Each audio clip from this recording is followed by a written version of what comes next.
आज की क्लास में हम types of life cycle in algae या एल्गी में जीवन चक्र के प्रकारों का अध्ययन करने जा रहे हैं। लेकिन इस टॉपिक को पढ़ने से पहले हमें कुछ शब्दों के बारे में भी जानकारी होनी चाहिए, जैसे डिप्लॉइड तथा हैप्लॉइड यानी द्विगुणित और अगुणित, जैसे स्पोरोफाइट और गैमेटोफाइट यानी बीजाणुद्भिद और युग्मकोद्भिद, जैसे पीढ़ी एकांतरण यानी ऑल्टरनेशन ऑफ जनरेशन। आइए पहले चर्चा करते हैं डिप्लॉइड और हैप्लॉइड की। डिप्लॉइड शब्द का इस्तेमाल हम दो गुने जेनेटिक मटेरियल के लिए करते हैं, जबकि हैप्लॉइड शब्द का इस्तेमाल आधे जेनेटिक मटेरियल के लिए किया जाता है। अब ये थोड़ा कंफ्यूजिंग है, तो आइए इसे संदर्भों में समझते हैं। मान लीजिए अगर आप एक डिप्लॉइड ऑर्गेनिज्म हैं और आप प्रजनन के लिए हैप्लॉइड सेल्स बनाने जा रहे हैं, तो ऐसी कंडीशन में उन हैप्लॉइड सेल्स में डिप्लॉइड सेल्स के मुकाबले आधा जेनेटिक मटेरियल होगा। जैसे हमारे डिप्लॉइड सेल्स जो हमारे सोमेटिक सेल्स हैं, उनमें 46 गुणसूत्र पाए जाते हैं, जबकि हमारे स्पर्म और ओवम में जो कि एक हैप्लॉइड सेल्स है, उनमें 23 गुणसूत्र पाए जाते हैं। तो हुआ ना, डिप्लॉइड के मुकाबले हैप्लॉइड में आधा गुणसूत्र। डिप्लॉइड और हैप्लॉइड को हम ऐसे भी समझ सकते हैं, एक डिप्लॉइड जीव में किसी एक लक्षण को निर्धारित करने के लिए एक जैसे दो जीन्स होते हैं, यानी जीन्स जोड़े में होते हैं। और क्योंकि जीन क्रोमोसोम के ऊपर पाए जाते हैं, इसीलिए इन जीवों में एक जैसे दो क्रोमोसोम्स होते हैं, जिन्हें हम होमोलोगस क्रोमोसोम्स या समजात गुणसूत्र भी कहते हैं।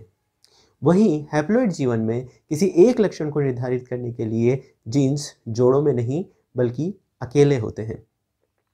और क्योंकि ये जीन क्रोमोसोम्स पे हैं, अगेन उनमें क्रोमोसोम्स एक जैसा केवल एक ही पाया जाता है।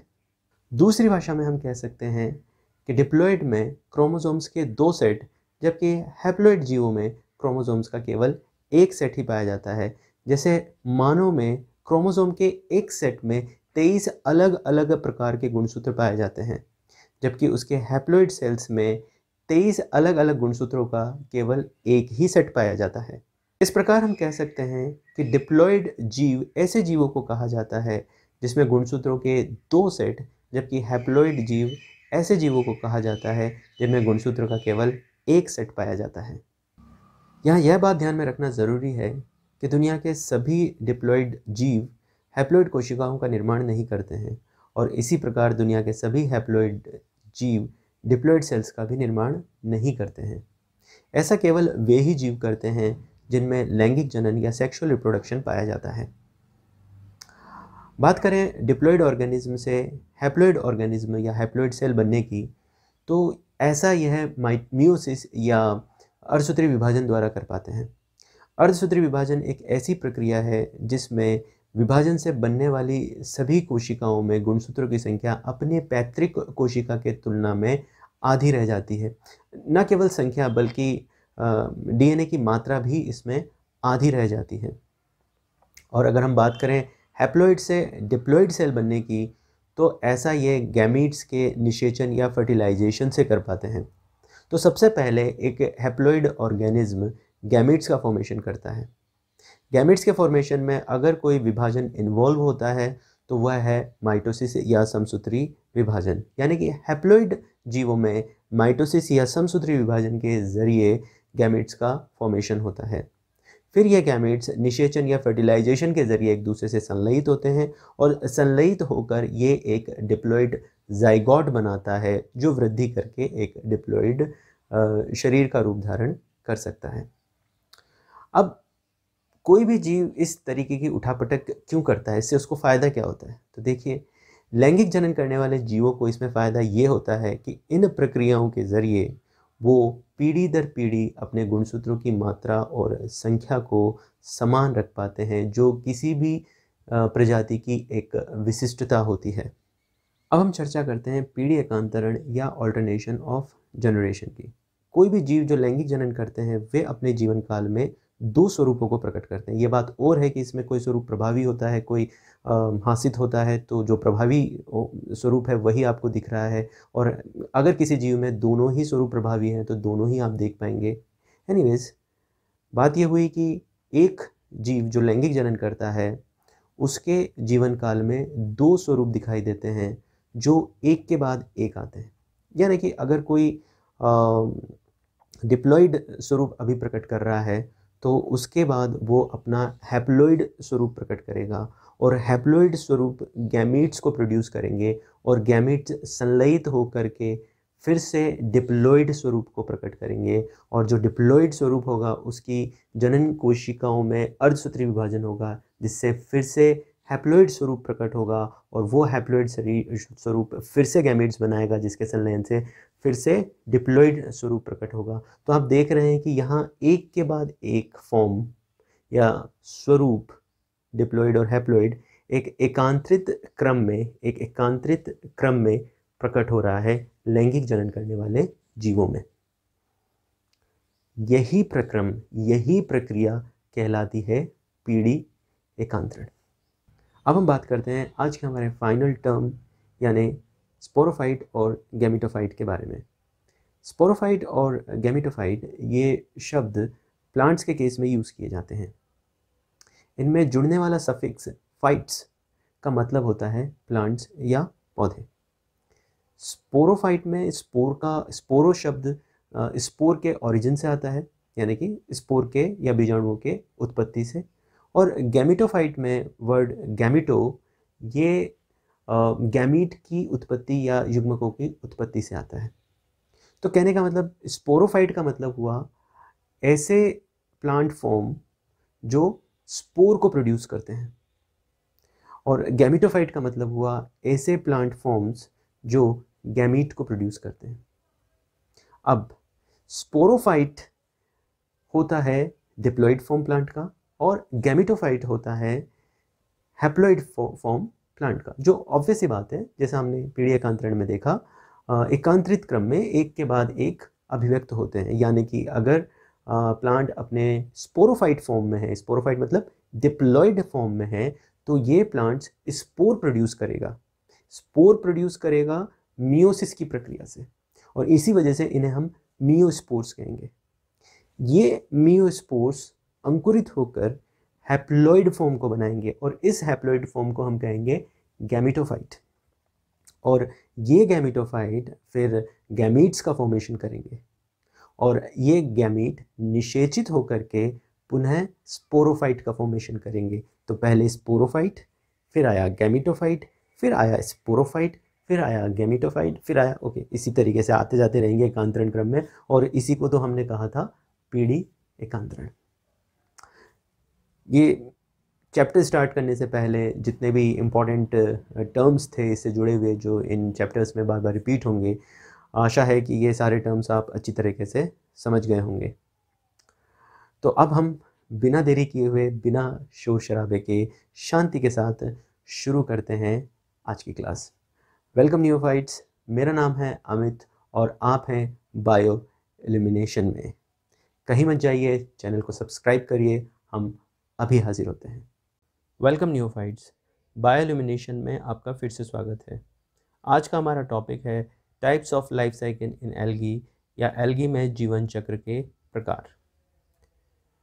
जैसा कि हमने इंट्रोडक्टरी पार्ट में पढ़ा था कि वो सभी जीव जो लैंगिक जनन के द्वारा प्रजनन करते हैं या लैंगिक विधि के द्वारा प्रजनन करते हैं, उनमें संपूर्ण जीवन चक्र में दो स्वरूप देखने को मिलता है। प्राणियों के मुकाबले में ये दोनों स्वरूप पादपों में ज़्यादा स्पष्ट रूप से दिखाई देते हैं। इनमें से एक स्वरूप डिप्लॉइड होता है जिसे हम स्पोरोफाइट, जबकि एक स्वरूप हैप्लॉइड होता है जिसे हम गैमेटोफाइट कहते हैं। एल्गी जिनमें कि लैंगिक जनन पाए जाते हैं, उनमें कौन सा स्वरूप ज़्यादा प्रभावी होगा या जीवन काल में लंबी अवस्था तक देखने को मिलेगा, यह इस बात पर निर्भर करता है कि एल्गी के जीवन चक्र में उसके जीवन काल की किस अवस्था में या किस प्रकार की कोशिकाओं में मियोसिस या अर्धसूत्री विभाजन हुआ है। एल्गी के भिन्न भिन्न जीवन चक्रों में हमें निम्न प्रकार के मियोसिस देखने को मिलते हैं। एक बार लाइफ साइकिल को पढ़ने से पहले हमें इस मियोसिस को भी समझ लेना चाहिए, किन किन चरणों में या किन किन अवस्थाओं या किन किन कोशिकाओं में मियोसिस देखने को मिलता है हमें एल्गी के जीवन चक्र में। तो उसी आधार पर इन मियोसिस को अलग अलग नाम दिए गए हैं, जैसे जाइगोटिक मियोसिस पहला, दूसरा प्रकार है इसका गैमेटिक या गैमेटोजेनिक मियोसिस, और तीसरा प्रकार है स्पोरिक या स्पोरोजेनिक मियोसिस। सबसे पहले हम चर्चा करेंगे जाइगोटिक मियोसिस पर। यह विभाजन ऐसे एल्गी में देखने को मिलता है जिसमें मुख्य पादपकाय अथवा थैलस अगुणित प्रकार का हो या हैप्लॉइड प्रकार का हो, जिसे हम गैमेटोफाइट कहते हैं, और डिप्लॉइड अवस्था केवल जाइगोट के द्वारा ही प्रदर्शित की जाती हो। इसमें युग्मक संलयन से बना जाइगोट एकमात्र द्विगुणित कोशिका या डिप्लॉइड सेल होती है, और इसमें होने वाला प्रथम विभाजन मियोसिस होता है। और मियोसिस के पश्चात इससे जो मियोस्पोर्स डेवलप होते हैं, यहाँ जो मियोस्पोर जाइगोट में मियोसिस के द्वारा निर्मित हुए हैं, ये मियोस्पोर आगे चलकर एक नए हैप्लॉइड बॉडी का निर्माण करता है। यह सबसे आदिम प्रकार का अर्धसूत्री विभाजन है जो हैप्लॉन्टिक लाइफ साइकिल में देखने को मिलता है। फ्रिश ने भी हैप्लॉन्टिक लाइफ साइकिल के बारे में बताया था कि हैप्लॉन्टिक लाइफ साइकिल सबसे आदिम प्रकार का लाइफ साइकिल है एल्गी में, और इसी में जो अर्धसूत्री विभाजन आपको देखने को मिल रहा है, जाइगोटिक अर्धसूत्री विभाजन या जाइगोटिक मियोसिस, वह भी एक आदिम प्रकार का अर्धसूत्री विभाजन होता है। नेक्स्ट स्लाइड, गैमेटिक या गैमेटोजेनिक मियोसिस। यह विभाजन ऐसे एल्गी में पाया जाता है जिसमें मुख्य पादपकाय अथवा थैलस के बारे में हम पिछली क्लास में चर्चा कर चुके हैं। यह ऐसा पादपकाय होता है जिसमें जड़ तना पत्ती नहीं पाई जाती है और ऊतक विभेदन भी इसमें स्पष्ट देखने को नहीं मिलता है। तो मुख्य पादपकाय अथवा थैलस जिसमें द्विगुणित हो या डिप्लॉइड हो, जिसे कि हम स्पोरोफाइट्स कहते हैं, ऐसे एल्गी में हमें गैमेटोजेनिक मियोसिस देखने को मिलता है। स्पोरोफाइट की विशिष्ट कोशिकाओं में मियोसिस होता है जिससे सीधे गैमीट्स का निर्माण होता है। इनके संलयन से जाइगोट में माइटोसिस द्वारा वृद्धि होती है जिससे एक नया स्पोरोफाइट विकसित होता है। Gametic meiosis diplontic life cycle में देखने को मिलता है। देखिए, इन लाइफ साइकिल हैप्लॉन्टिक और डिप्लॉन्टिक के बारे में तो हम आगे चर्चा करेंगे ही करेंगे। थोड़ा बहुत हमें यहाँ ये देखना है कि जिन चरणों में ये मियोसिस हुए हैं, उन चरणों की वजह से किस प्रकार की उत्पादों का निर्माण हुआ है और वो उत्पाद आगे चल कर के किस प्रकार के पादपकाय में विकसित हो रहे हैं। तो जैसा हमने गैमेटोजेनिक मियोसिस में देखा कि यहाँ मुख्य पादपकाय होगा स्पोरोफाइट और इसकी विशिष्ट कोशिकाओं में होगा मियोसिस, और इसमें मियोसिस होने की वजह से किसी स्पोर का निर्माण नहीं होगा। यहाँ मियोसिस से इन विशिष्ट कोशिकाओं में किसी स्पोर का निर्माण नहीं होगा, बल्कि सीधे तौर पर यहाँ बनेंगे गैमीट्स, और जब इन गैमीट्स में फ्यूज़न होगा या संलयन होगा तो इससे बनेगा जाइगोट।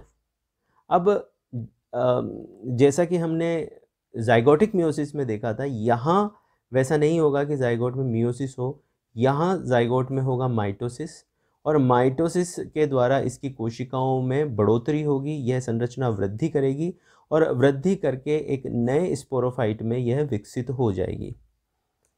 चलिए अब चलते हैं हम नेक्स्ट प्रकार के मियोसिस में हैं, जो कि है स्पोरिक मियोसिस। यह विभाजन ऐसे एल्गी में पाया जाता है जिनके जीवन काल में अगुणित या द्विगुणित दोनों प्रकार के पादपकाय विकसित होते हैं, या दोनों प्रकार के पादपकाय जीवन काल में अलग अलग चरणों में दिखाई देते हैं, जिन्हें हम क्रमशः गैमेटोफाइट अगर वह अगुणित है और स्पोरोफाइट अगर वह द्विगुणित हैं कहते हैं। इसमें स्पोरोफाइट की विशिष्ट कोशिकाओं में मियोसिस होता है जिससे सीधे गैमेट्स का निर्माण नहीं होता है। देखिए, गैमेटिक मियोसिस में सीधे गैमेट का निर्माण हुआ, स्पोरिक मियोसिस में स्पोर का निर्माण हुआ। नाम से ये प्रकार जो है ज़्यादा अच्छे से हमें समझ में आएगा, लेकिन थोड़ा जाइगोटिक मियोसिस पे ध्यान देना पड़ेगा, क्योंकि अगर आप ये सोचें कि गैमेटिक मियोसिस से गैमीट बन रहा है, स्पोरिक मियोसिस से स्पोर बन रहा है, तो जाइगोटिक मियोसिस से जाइगोट बनेगा, नहीं, ऐसा नहीं। जाइगोटिक मियोसिस से जाइगोट नहीं बनता, बल्कि जाइगोट में मियोसिस होने से फिर दूसरी हैप्लॉइड कोशिकाएं बनती हैं। तो यहाँ गैमेटिक मियोसिस से अलग क्या है कि गैमेटिक मियोसिस में जहाँ स्पोरोफाइट की विशिष्ट कोशिकाओं में मियोसिस होने से सीधे गैमेट बनते हैं, वहीं स्पोरिक मियोसिस में सीधे गैमेट नहीं बनके पहले एक हैप्लॉइड या अगुणित एक कोशिकीय संरचना का निर्माण होता है, जिसे हम बीजाणु कहते हैं। और क्योंकि हैप्लॉइड होती है और अर्धसूत्री विभाजन से बनी है, इसलिए हम इसे अर्धसूत्री बीजाणु या मियोस्पोर कहते हैं। ये स्पोर अंकुरित होकर हैप्लॉइड गैमेटोफाइट का निर्माण करते हैं। तो पहले पादपकाय जैसे यहाँ पर स्पोरोफाइट था, स्पोरोफाइट में मियोस्पोर्स बने, मियोस्पोर्स अंकुरित करके फिर गैमेटोफाइट बनाए, और इन गैमेटोफाइट पादपकाय में पाई जाएगी एक विशिष्ट प्रकार की थैलीनुमा संरचना, जिसे हम कहते हैं युग्मक धानी। धानी का मतलब क्या होता है? थैली। युग्मक धानी या गैमिटेंजिया। अब इसका नाम ही युग्मक धानी है, तो ये एक ऐसी संरचना है जिसमें निर्माण होगा युग्मकों का। अब युग्मक खुद भी एक अगुणित संरचना है, और यहाँ इस केस में युग्मकों का निर्माण एक अगुणित गैमेटोफाइट में हो रहा है। तो एक अगुणित कोशिकाओं से अगुणित अगुणित गैमेट्स का निर्माण होने जा रहा है। तो यहाँ पर विभाजन अर्धसूत्री तो नहीं हो सकता, यहाँ विभाजन होगा माइटोसिस। तो आप ये हमेशा ध्यान रखना कि गैमेटोफाइट जो कि एक हैप्लॉइड स्ट्रक्चर है, उसमें जो गैमेट्स बनते हैं जो खुद भी हैप्लॉइड स्ट्रक्चर हैं, उनके लिए अर्धसूत्री विभाजन नहीं बल्कि समसूत्री विभाजन या माइटोसिस होता है, जिसके संलयन से बनी जाइगोट माइटोसिस द्वारा वृद्धि करके नए स्पोरोफाइट का निर्माण करते हैं।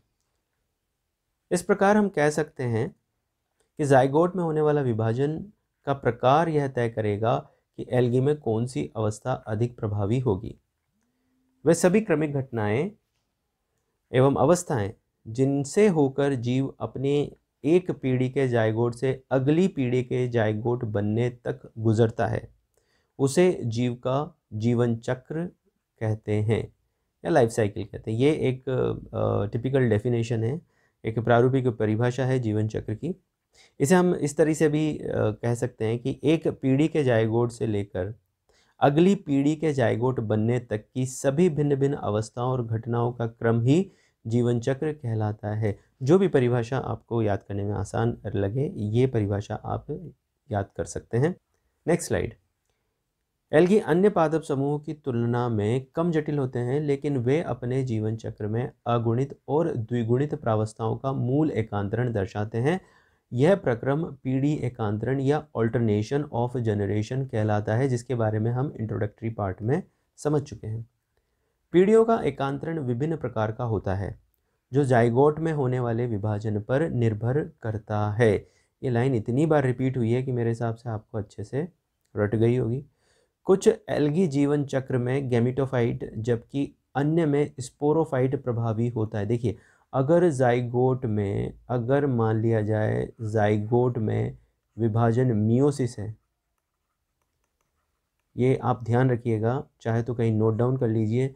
अगर जाइगोट में विभाजन मियोसिस है तो इस कंडीशन में जो प्रभावी अवस्था है वो हमेशा गैमेटोफाइट होगी या अगुणित प्रकार की होगी।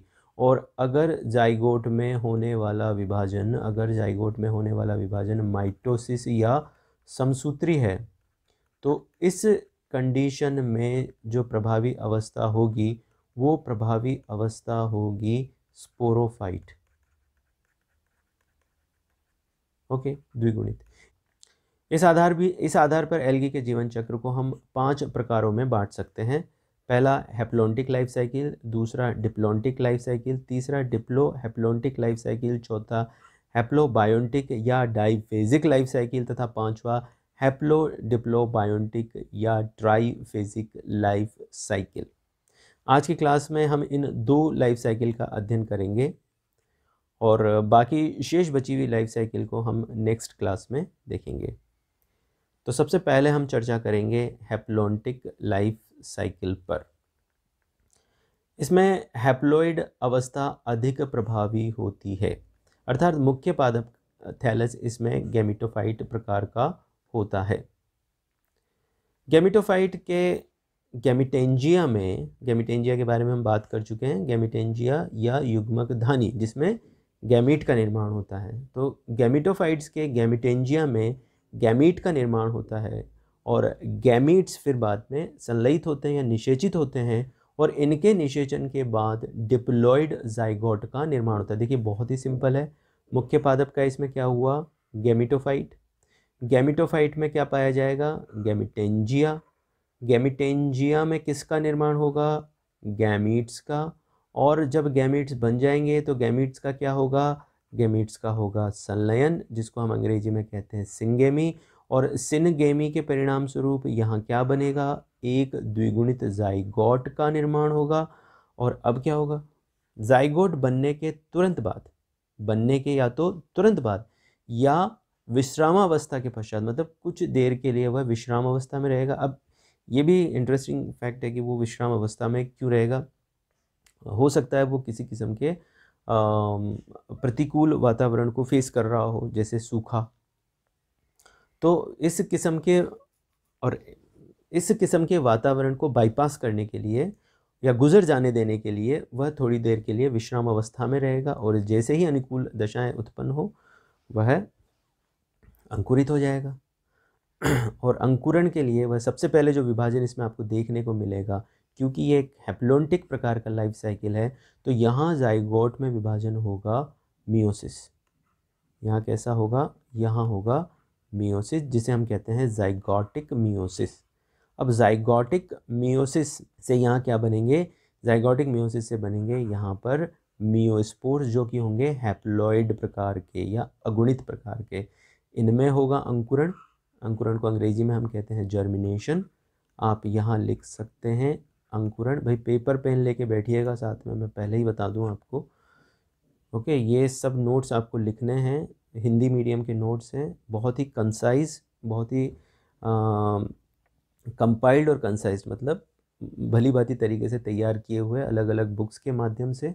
और बहुत ही मतलब ये नहीं कहूँगा कि एकदम संक्षिप्त है, लेकिन उतने भी विस्तार नहीं है जितना विस्तार आपको अपने सिलेबस की बुक्स में मिलता है, किताबें मिलता है। तो किताब पढ़ पढ़ के तो आपने बिल्कुल पागल हो जाना है भाई, है ना। इतना सारा कंटेंट देख के तो किताब खोलने की इच्छा ही नहीं होती, फिर आप नोट्स के लिए इधर उधर भागते हैं। तो इधर उधर मत भागिएगा। ये जो नोट्स यहाँ पे लिखे हुए हैं ये एकदम कंसाइज नोट्स हैं और इनकी बहुत ही ऑथेंटिक नोट्स हैं, इनके ऊपर आप पूरा भरोसा कर सकते हैं। तो पेपर पेन लेके बैठिएगा और ये नोट्स आप उतार लीजिएगा, या फिर अगर आप चाहें तो इनका स्क्रीनशॉट रख करके एक प्रॉपर तरीके से अरेंज करके सेव कर सकते हैं एग्जामिनेशन में के पहले या तुरंत पहले, या अगर आप थोड़े सिंसियर हैं तो अभी भी जो है आप इसे इस तरीके से पढ़ सकते हैं। एनीवेज, हम बात कर रहे थे कि जाइगोटिक मियोसिस हुआ जाइगोट में, जिससे बना मियोस्पोर, मियोस्पोर में हुआ जर्मिनेशन, जर्मिनेशन से अगेन डेवलप हुआ गैमिटोफाइट। तो आप देखेंगे कि इस तरीके की लाइफ साइकिल में प्लांट ज़्यादातर अवस्थाओं में अगुणित रूप में रहा है। जैसे गैमिटोफाइट एक अगुणित प्लांट रहा, इसका गैमिटेंजिया अगुणित, इससे बनने वाले गैमिट्स अगुणित। बस उनके संलयन से जो संरचना बनी जाइगोट, केवल मात्र वही संरचना द्विगुणित रही। तो ये द्विगुणित संरचना या ये डिप्लॉयड स्ट्रक्चर, डिप्लॉयड फॉर्म, और बाकी सारा का सारा जो आप इसका जीवन चक्र देख रहे हैं या जीवन चक्र का जो बाकी हिस्सा देख रहे हैं, वो सब इसका कैसा रहा, वो सब रहा इसका हैप्लॉइड।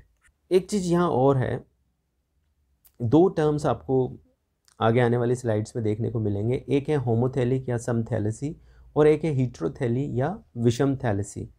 अब इसको समझने से पहले मैं आपको एक एग्जांपल से इसे समझाता हूँ। जैसे आपने पुष्पीय पौधों को देखा है, से फॉर एग्जांपल हम गुलाब का पौधा लेते हैं, तो गुलाब के पौधों में गुलाब के फूल आते हैं, और गुलाब के फूल में इतना तो खैर आपने एनसीईआरटी 12th क्लास में पढ़ रखा है कि फूलों में जो है वो जनन संरचनाएँ पाई जाती है। नर जनन संरचना जिसको हम पुंकेसर कहते हैं, और मादा जनन संरचना जिसको हम स्त्री केसर कहते हैं। पुंकेसरों में नर युग्मकों का निर्माण होता है और स्त्री केसर में मादा युग्मकों का निर्माण होता है। अब जैसे गुलाब का एग्जाम्पल लिया है, तो गुलाब के एग्जाम्पल में एक ही फूल में आपको पुंकेसर और स्त्री केसर दोनों देखने को मिल जाएंगे। तो हम ये कह सकते हैं कि भाई ये पुष्प द्विलिंगी है। हम ये कह सकते हैं कि गुलाब का पौधा यहाँ पर द्विलिंगी प्रकार का है। कहने का क्या मतलब है, मतलब एक ही पौधे में आपको नर और मादा दोनों प्रकार के जननांग विकसित होते हुए दिख रहे हैं, नर और मादा दोनों प्रकार के गैमिट्स बनते हुए दिख रहे हैं। ऑन द कॉन्ट्रेरी आप कुछ और एग्जाम्पल लीजिए, जैसे कि पपीता है, खजूर है। अब पपीता और खजूर, इनमें जो फूल उगते हैं उसमें या तो नर जननांग होगा पुंकेसर या फिर मादा जननांग होगी स्त्रीकेसर। तो यानी कि इसमें पुष्प एक लिंगी हुआ और पौधा भी इसमें एक लिंगी हुआ। अब अगर पौधे एक लिंगी है तो इसका मतलब पपीते की प्रजाति में दो प्रकार के पौधे आपको देखने को मिलेंगे, एक नर पौधा और एक स्त्री पौधा। तो इसमें नर पौधा और मादा पौधा दो प्रकार के पौधे आपको देखने को मिल रहे हैं।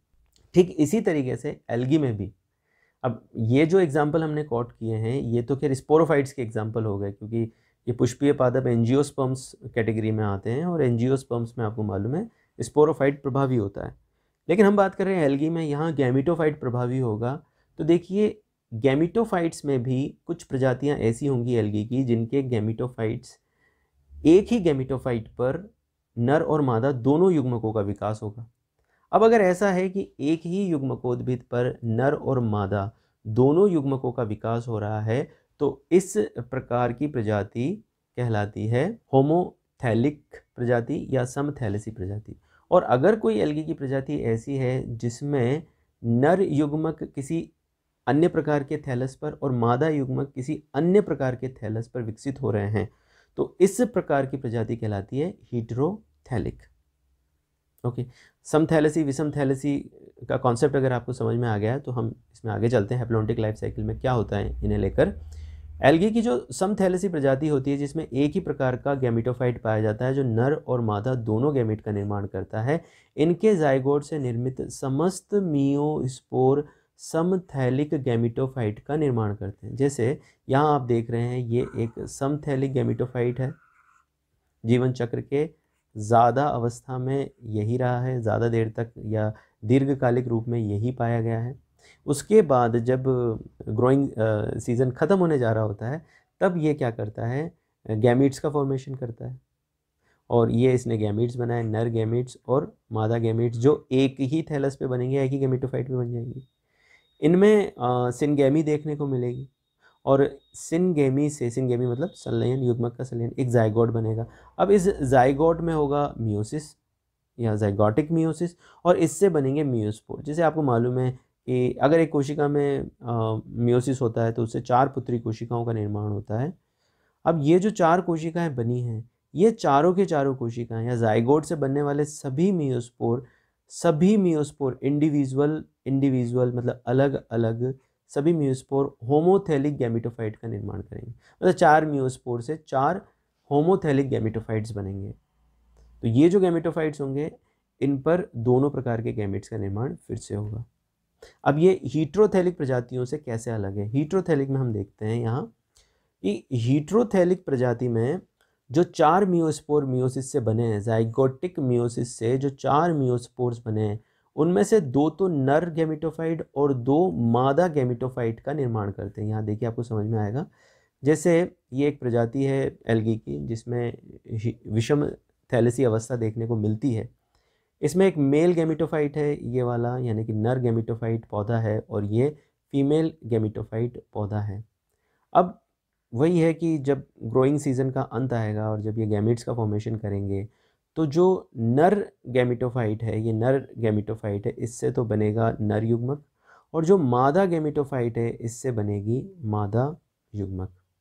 अब इनमें जब युग्मक संलयन होगा तो युग्मक संलयन की प्रक्रिया के बाद जो जाइगोट बनेगा उस जाइगोट में जाइगोटिक मियोसिस होगा और जाइगोटिक मियोसिस के बाद 4 अगुणित मियोस्पोर का निर्माण होगा जिनमें से 2 मियोस्पोर तो बनाएंगे फीमेल गैमिटोफाइट और 2 मियोस्पोर बनाएंगे मेल गैमिटोफाइट। आप इसको इस तरह से भी कह सकते हैं कि बनने वाले सभी मियोस्पोर में से 50% या आधे फीमेल गैमिटोफाइट जबकि आधे मेल गैमिटोफाइट की रचना करते हैं, उसका निर्माण करते हैं। अब कमाल की बात यह है कि आप जब जाइगोटिक मियोसिस के बाद जो मियोस्पोर्स बने हैं उन मियोस्पोर्स को बाह्य रूप से देख करके उनका भविष्य तय नहीं कर पाएंगे। मतलब आप नहीं अंदाज़ा लगा पाएंगे कि इन चारों मियोस्पोर में से कौन सा मियोस्पोर तो नर बनेगा और कौन सा मियोस्पोर मादा बनेगा। कहने का मतलब मियोस्पोर जो है उस वो बिल्कुल भी अपनी पहचान क्लियर नहीं करेगा, भाई मैं नर मियोस्पोर हूँ और मैं मादा मियोस्पोर हूँ। मियोस्पोर्स की ऐसी कंडीशन जिसको देखकर हम ये ना तय कर सकें कि इन मियोस्पोर से नर गैमेटोफाइट बनेगा या मादा गैमेटोफाइट बनेगा, इस अवस्था को हम कहते हैं होमोस्पोरी। इस अवस्था को हम कहते हैं होमोस्पोरी, या फिर हम इसको हिंदी में कहते हैं समबीजाणुकता। ये पॉइंट अगर आप कहीं नोट करना चाहें तो नोट कर लीजिए। अगर आप इसे समझना चाहें, मैंने इसे अच्छे से एक्सप्लेन किया है अभी भी, तो आप इसको समझ सकते हैं, क्योंकि इसी क्लास में टेरिडोफाइट्स में जाकर के आपको होमोस्पोरी और हीटेरोस्पोरी पढ़नी है। अब टेरिडोफाइट्स में क्यों पढ़नी है?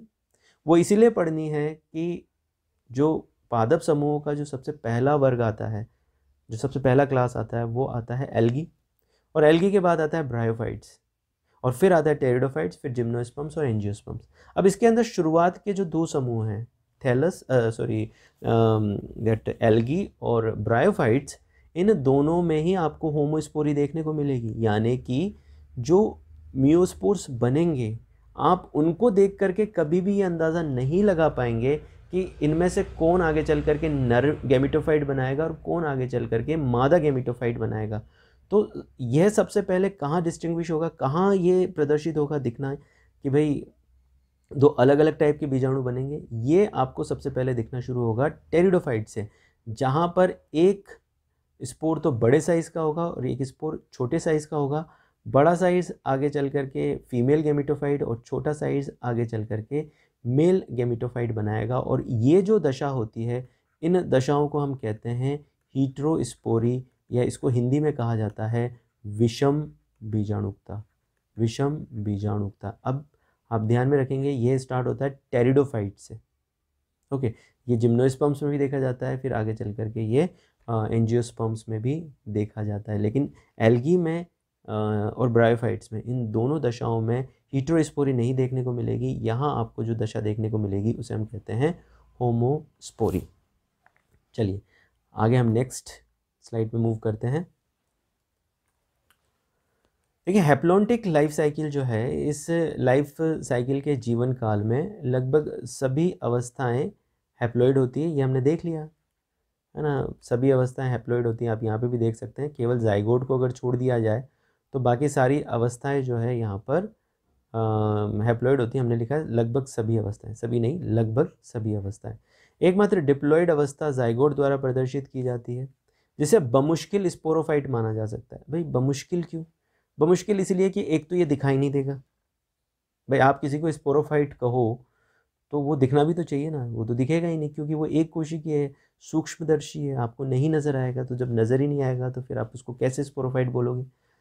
तो इसे बमुश्किल स्पोरोफाइट माना जा सकता है। इसीलिए हम कह सकते हैं, मतलब बमुश्किल, बाई चांस किसी ने कभी कोई क्वेश्चन कोड कर दिया कि बताओ हैप्लॉन्टिक टाइप के लाइफ साइकिल में वह कौन सी संरचना है जिसे स्पोरोफाइट माना जा सकता है, या वह कौन सी संरचना है जो स्पोरोफाइट का अभिव्यक्ति करती है या स्पोरोफाइट को प्रदर्शित करती है, तब आप आंसर लिख सकते हैं कि भाई वो जाइगोट है। ठीक है, होपफुली आपने मेरा क्वेश्चन अच्छे से सुना होगा, नोट डाउन कर लीजिए, ये ऐसे क्वेश्चन भी आपको मिल जाएंगे। इसीलिए हम कह सकते हैं कि इस लाइफ साइकिल में वास्तविक ऑल्टरनेशन ऑफ जनरेशन देखने को नहीं मिलता है। ऑल्टरनेशन ऑफ जनरेशन कहा किसे गया है? जब आपको एक स्पष्ट गैमेटोफाइट और फिर उसके बाद एक स्पष्ट स्पोरोफाइट रूप देखने को मिले, और उसके बाद फिर से आपको वही गैमेटोफाइट रूप देखने को मिले, और फिर उसके बाद स्पोरोफाइट, फिर गैमेटोफाइट। तो इस तरीके से ये दोनों प्रावस्थाएं जो है एकांतरित क्रम में प्रकट होती जाएंगी। प्रकट होंगी मतलब आपको दिखेंगी। लेकिन अगर केवल एक ही अवस्था दिख रही है और दूसरी अवस्था है लेकिन नहीं दिख रही है, तो आप उसको वास्तविक ऑल्टरनेशन ऑफ जनरेशन तो नहीं कहेंगे ना। मतलब ठीक है, मूलभूत रूप से यहाँ पर ऑल्टरनेशन ऑफ जनरेशन हो रहा है, पर वो आपको देखने को नहीं मिल रहा है। तो इसी वजह से जो हैप्लॉन्टिक लाइफ साइकिल है उसमें वास्तविक ऑल्टरनेशन ऑफ जनरेशन आपको देखने को नहीं मिलता है। यही कारण है कि फ्रिश ने इसे हैप्लॉन्टिक लाइफ साइकिल कहा। हैप्लॉन्टिक, इसमें हैप्लो वर्ड ही आ रहा है, डिप्लो जैसा कोई वर्ड ही नहीं आ रहा। तो जहाँ हैप्लो ही वर्ड आ रहा है, हैप्लॉन्टिक, मतलब वहाँ पे केवल हैप्लॉइड रूप ही प्रभावी रूप से आपको दिखेगा और डिप्लॉइड रूप तो आपको वहाँ देखने को ही नहीं मिलेगा। उसको देखना है तो भैया माइक्रोस्कोप लेके आओ, ढूंढो छानो कहाँ जाइगोट है, उस जाइगोट को देखो और फिर चिल्ला चिल्ला के बोलो यूरेका यूरेका, हमने स्पोरोफाइट देख लिया है ऑल। फ्रिश ने तो इसे सिंपली क्या बोला, हैप्लोन्टिक लाइफ साइकिल। ये नाम फ्रिश के द्वारा दिया गया है।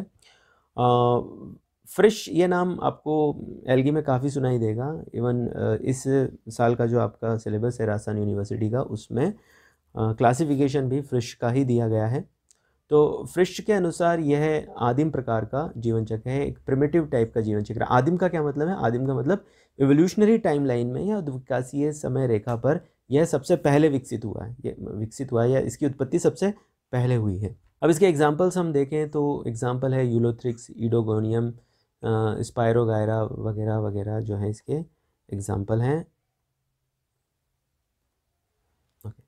अब नेक्स्ट टाइप का लाइफ साइकिल वो है diplontic life cycle. Diplontic life cycle में मुख्य पादप का है डिप्लॉइड प्रकार का होता है, यानी कि इसमें स्पोरोफाइट अवस्था अधिक प्रभावी होगी। लैंगिक जननांग यानी कि गैमिटेंजिया स्पोरोफाइट पर विकसित होते हैं। देखिए हैप्लोन्टिक लाइफ साइकिल में गैमिटेंजिया कहाँ विकसित हो रहे थे? गैमिटोफाइट में। ओके, और डिप्लॉन्टिक लाइफ साइकिल में गैमेटेंजिया कहाँ विकसित हो रहे हैं? स्पोरोफाइट में। ये एक बहुत विशिष्ट अंतर है डिप्लॉन्टिक और हैप्लोन्टिक लाइफ साइकिल का। आप ध्यान रखेंगे, हैप्लोन्टिक में गैमेटेंजिया गैमिटोफाइट पर, जबकि डिप्लॉन्टिक में गैमेटेंजिया स्पोरोफाइट पर विकसित होते हैं। गैमीट का निर्माण अर्धसूत्री विभाजन के द्वारा होता है, यानी कि यहाँ होता है गैमिटोजेनिक मियोसिस, जिसके कारण बनने वाले गैमीट्स हैप्लॉइड नेचर के होते हैं या अगुणित प्रकार के होते हैं। युग्मक संलयन के पश्चात जाइगोट के निर्माण से डिप्लॉइड अवस्था पुनः स्थापित होती है। यहाँ आप डायग्राम में देख सकते हैं, मुख्य पादप का है इसका स्पोरोफाइट होता है। इस स्पोरोफाइट में गैमिटेंजिया पाए जाते हैं। अब क्योंकि ये गैमिटेंजिया स्पोरोफाइट का ही एक ऊतक है या स्पोरोफाइट में ही उत्पन्न हुई एक संरचना है, इसीलिए ये भी कैसी होगी? डिप्लॉइड होगी। अब गैमिटेंजिया हैप्लोन्टिक का अगुणित होता है और गैमिटेंजिया डिप्लॉन्टिक लाइफ साइकिल में डिप्लॉन्टिक लाइफ साइकिल के केस में द्विगुणित होता है। इसमें गैमिटोजेनिक मियोसिस आपको देखने को मिलेगा। तो गैमिटेंजिया की जो जननिक कोशिकाएं हैं, उन जननिक कोशिकाओं में आपको गैमिटोजेनिक मियोसिस देखने को मिला, जिससे कि गैमीट्स का यहाँ निर्माण हुआ। बनने वाले गैमीट्स में संलयन हुआ या सिंगेमी हुई, जिससे जाइगोट बना। अब जाइगोट भी यहाँ द्विगुणित है और इस जाइगोट के जर्मिनेशन से, और यहाँ पर विभाजन कौन सा हुआ? माइटोसिस। ध्यान रखना, डिप्लॉन्टिक लाइफ साइकिल में जाइगोट में होने वाला विभाजन कौन सा है? माइटोसिस। जबकि हैप्लॉन्टिक लाइफ साइकिल में जाइगोट में होने वाला विभाजन कौन सा है? मियोसिस। देखिए आप जब भी पढ़ रहे हो ना, तो जिस किसी भी पॉइंट को अपने प्रीवियस टॉपिक के साथ आप रिलेट कर सको या उसकी तुलना कर सको, तुरंत पढ़ते पढ़ते कर लिया करो। इससे क्या होता है, पुराना भी आपको रिवाइज हो जाता है एक तरीके से। और ये तो देखिए प्रूवन है, ये चीज़ तो सत्यापित है कि जब भी आप तुलनात्मक अध्ययन करते हैं तो आपकी समझ भी बढ़ती है और आपकी मेमोरी भी बढ़ती है। मतलब आपकी जो मेमोरी कैपेसिटी है, मेमोराइजेशन की जो कैपेसिटी है, याद करने की जो क्षमता है, वो भी बढ़ती है जब आप तुलनात्मक अध्ययन करते हैं। दोनों चीज़ें होती हैं, आपकी समझ भी बढ़ती है और आपकी याददाश्त भी उससे बढ़ती है। तो जब कभी भी आपको मौका मिले कि आपको कि आप पुराने किसी टॉपिक के साथ उसे कंपेयर कर सकें किसी फैक्ट को, तो तुरंत कर लिया कीजिए। तो जैसे अभी हम यहाँ देख रहे हैं कि जाइगोट में यहाँ माइटोसिस होता है, लेकिन हैप्लॉन्टिक जो इससे पहले हम लोगों ने पढ़ा था उसमें क्या होता है? मियोसिस होता है। अब इससे क्या बना इससे सीधे स्पोरोफाइट। तो आप देखेंगे कि इस प्रकार के जो लाइफ साइकिल है, डिप्लॉन्टिक लाइफ साइकिल, उसमें जो ज़्यादातर जीवन काल का जो ज़्यादा अवस्थाएं हैं वो द्विगुणित रूप में गुजरी है, जबकि केवल गैमीट ही ऐसा है, एक कोशिकीय गैमीट, सूक्ष्मदर्शी, जो दिखाई भी नहीं देंगे, ये यहाँ पर जो है वो डिप्लॉइड कोशिका के हैप्लॉइड कोशिका के रूप में है। यानी हम ये कह सकते हैं कि यहाँ पर ये गैमिटोफाइट को अभिव्यक्त करेगा या गैमिटोफाइट का प्रदर्शन ये यहाँ पे कर रहा है, लेकिन अब दिखाई तो ये आपको फिर देगा नहीं। तो इसका मतलब ये हुआ कि इस प्रकार की लाइफ साइकिल भी वास्तविक लाइफ साइकिल नहीं होती है, ये भी वास्तविक लाइफ साइकिल नहीं होती है, जैसे कि आपने हैप्लोन्टिक में देखा था। तो बच्चों आज का टॉपिक होता है यहाँ पर ख़त्म। नेक्स्ट क्लास में हम टाइप्स ऑफ लाइफ साइकिल का सेकंड और लास्ट पार्ट पढ़ेंगे। और ऑब्वियस है, अगर आपको ये वीडियो पसंद आया है तो इसे लाइक करिएगा। अगर आपको कुछ भी फीडबैक देना है तो मुझे ज़रूर कमेंट करिएगा, और अगर वीडियो आपको पसंद आया तो इसको अपने साथियों के साथ शेयर भी कीजिएगा। जाहिर सी बात है कि हमारा ये चैनल नया है और हमें ग्रो करने के लिए आप लोगों के अटेंशन की बहुत ज़्यादा ज़रूरत है। तो आप इसे सब्सक्राइब करिए, लाइक करिए, कमेंट करिए और शेयर करिए, और हाँ, पढ़ते रहिए। तो हम मिलेंगे नेक्स्ट वीडियो जो कि है types of life cycle in algae. तब तक के लिए keep learning, keep shining. Have a nice day.